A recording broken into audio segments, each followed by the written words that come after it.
नमस्कार, welcome to filmishinme.com। मैं हूं धीरज मोहन। ईद के मुबारक मौके पर आप सबका स्वागत है। ईद की आप सबको तहे दिल से मुबारकबाद भी। और ईद के इस मौके पर अगर आप चेन्नई एक्सप्रेस में सफर करने की सोच रहे हैं तो कुछ हिदायतें, कुछ इंस्ट्रक्शंस को अपने साथ रखिएगा, क्योंकि ये आपके सफर में काम आएंगी और आपका सफर सुखद होगा, आपकी यात्रा मंगलमय होगी। ऐसी मेरी कामना है और ऐसी मेरी आशा भी है।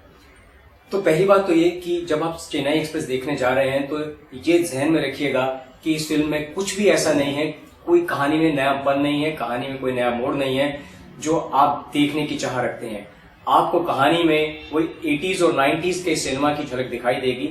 यहां तक कि 90s की सबसे सुपरहिट फिल्म दिलवाले दुल्हनिया ले जाएंगे की झलक तो जग जाहिर है और ऑन द स्क्रीन साफ दिखाई देती है।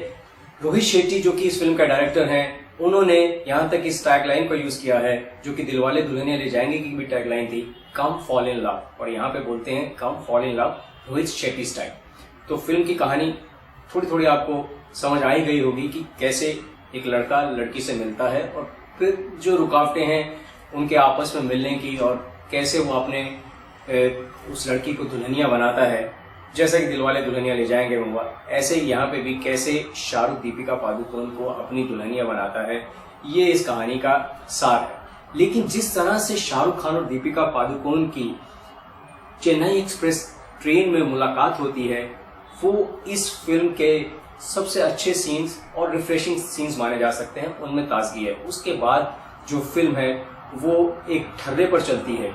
यहाँ तक कि इस फिल्म के जो लिरिक्स राइटर हैं अमिताभ भट्टाचार्य, उन्होंने कश्मीर टू कन्याकुमारी गाने में एक लाइन लिखी है, 2-3 लाइनें लिखी हैं, कभी कभी चलती है कभी कभी रुकती है ये कहानी बेढंगी।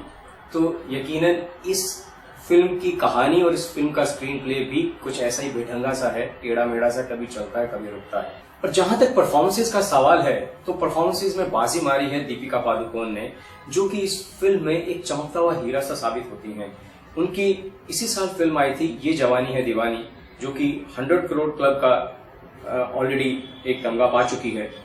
उसमें उनकी जो एक्टिंग थी वो ठीक ठाक थी। मुझे उनके पूरे करियर में एक अच्छी उनकी जो कैरेक्टराइजेशन लगी थी और जो किरदार उन्होंने अच्छी तरह निभाया था वो था कॉकटेल में। उसके बाद अगर कोई अच्छा किरदार उन्होंने निभाया है और वो है चेन्नई एक्सप्रेस में। इसके बाद जितने भी बाकी के सपोर्टिंग एक्टर्स हैं इस फिल्म में, वो ऐसा लगता है कि वाइड स्क्रीन पर शायद वाइड स्क्रीन को भरने के लिए ही है। काफी एक्टर्स को वेस्ट किया गया है, जैसे मुकेश तिवारी बिल्कुल वेस्टेड हैं। नितिन धीर की स्क्रीन प्रेजेंस तो है लेकिन ठीक ठाक न उनका किरदार है, अब एवरेज उनकी परफॉर्मेंस है।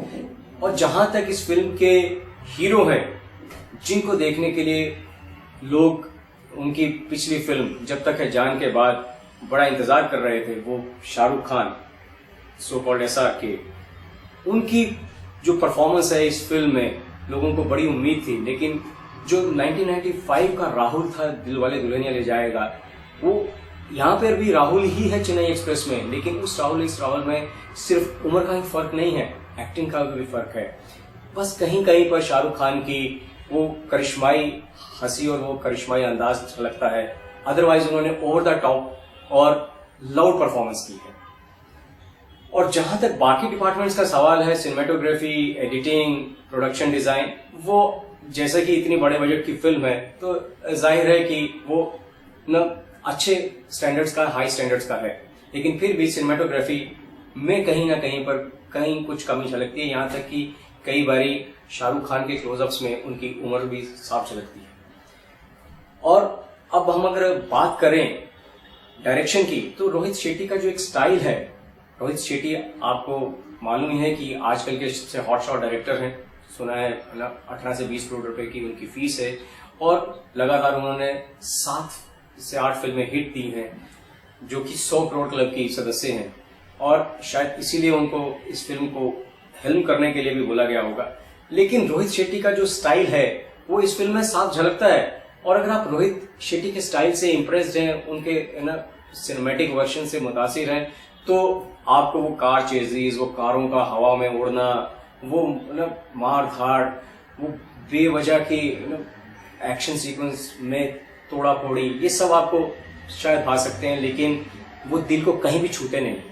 तो ओवरऑल चेन्नई एक्सप्रेस की कोई भी ऐसी चीज नहीं है जो दिल को छू जाए सिवाय दीपिका पादुकोण के परफॉर्मेंस के। 3,500 स्क्रीन में इसे इंडिया में और 700 स्क्रीन में वर्ल्ड वाइड इसे डिस्ट्रीब्यूट और रिलीज किया गया है, और यहां तक कि थर्सडे को पेड प्रीव्यूज भी सैकड़ों स्क्रीन पर हुए हैं। तो जाहिर है कि इसके जो प्रोड्यूसर्स हैं, शाहरुख खान की बीवी Gauri Khan red chillies entertainment की तरफ से और यूटीवी, उनका शायद सिर्फ एक ही फोकस है कि इस फिल्म की प्लानिंग, प्रमोशन, मार्केटिंग, पब्लिसिटी कुछ इस तरह से की गई है कि पहले 5-6 दिन के अंदर जो पैसे बटोरने हैं बटोर लो, क्योंकि उसके बाद उन्हें भी शायद अंदर से लगता है कि इस फिल्म की रिपीट वैल्यू नहीं है। तो आप भी अगर शाहरुख खान के डाई हार्ड फैन हैं और दीपिका पादुकोण आपको पसंद है और कहीं कहीं आपको और भी अच्छी लगने लग गई है, शायद उससे प्यार सा होने लग गया आपको, और रोहित शेट्टी के आप सिनेमैटिक स्टाइल से कुछ इत्तेफाक रखते हैं, तो अपनी वन वे टिकट लेकर इस गाड़ी में बैठ जाइए और छुक छुक करती इस गाड़ी का सफर पूरा कर लीजिए, क्योंकि क्राफ्ट के हिसाब से तो ये फिल्म एक्सप्रेस है, लेकिन कंटेंट के हिसाब से ये फिल्म पैसेंजर है।